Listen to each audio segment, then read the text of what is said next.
বিসমিল্লাহির রহমানির রহিম। আমি সকল খামারি ভাইদের উদ্দেশ্যে এবং খাবার কোম্পানির উদ্দেশ্যে কিছু কথা বলতে চাই। আমি একজন খামারি ভাই, এটা আমার খামার। আর কিছু ভিডিও বানানোর আগে কোনো উদ্দেশ্য তো অবশ্যই থাকে। সেটা হচ্ছে এই, আমি আজ সকালবেলা যখন খাবার দিতে আসলাম, এসে দেখি খাবারের উচ্চ করে দেখি যে ওয়েট একটু কম কম সন্দেহ মনে হলো। এটা হচ্ছে গিয়ে ক্রাউন খাবার। এই ক্যামেরাটা এদিকে আনো ভাইয়া। দেখো যে এখানে কোনো সিরা ফুটো কিচ্ছু নাই, একেবারে ফ্রেশ এবং কোম্পানির সেলাই। এখানে কোনো ডুপ্লিকেট সেলাইও নাই। যে ডুপ্লিকেট সেলাই থাকলে তাহলে নাই বলা যেত যে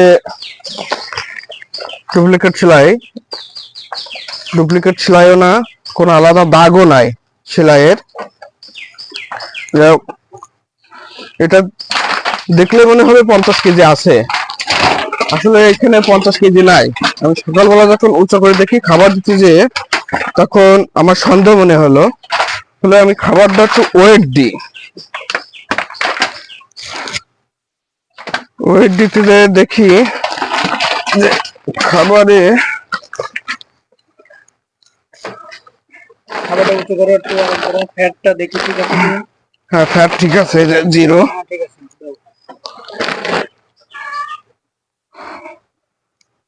46 কেজি 585 গ্রাম, 85 গ্রাম শর্ট প্রায়।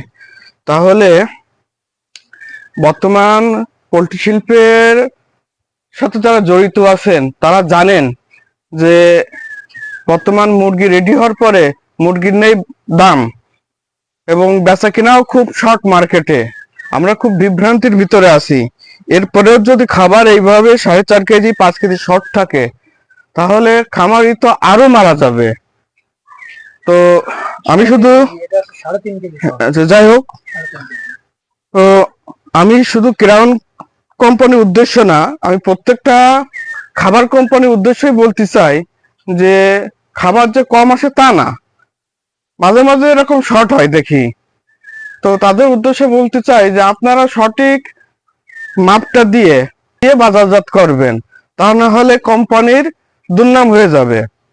আর এবং খামারি তো এমনি লস খাচ্ছে, আরো যদি প্রত্যেক বস্তায় 4-5 কেজি শর্ট থাকে, তাহলে তো খামারি আরো মারা যাবে। আর খামারি যদি টিকে না থাকে, তাহলে তো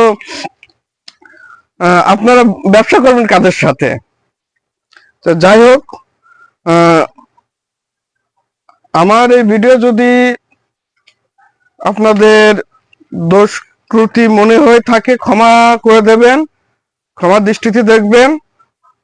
আর সকল ডিলার ভাইদের উদ্দেশ্যে বলতে চাই যে আপনারা যখন বাজার কোম্পানির থেকে খাবার আনবেন, ওদের একটু বলবেন যে খাবার যেন সঠিক মাপ দিয়ে তারপরে মার্কেটে ছাড়ে বা মার্কেটে বাজারজাত করে।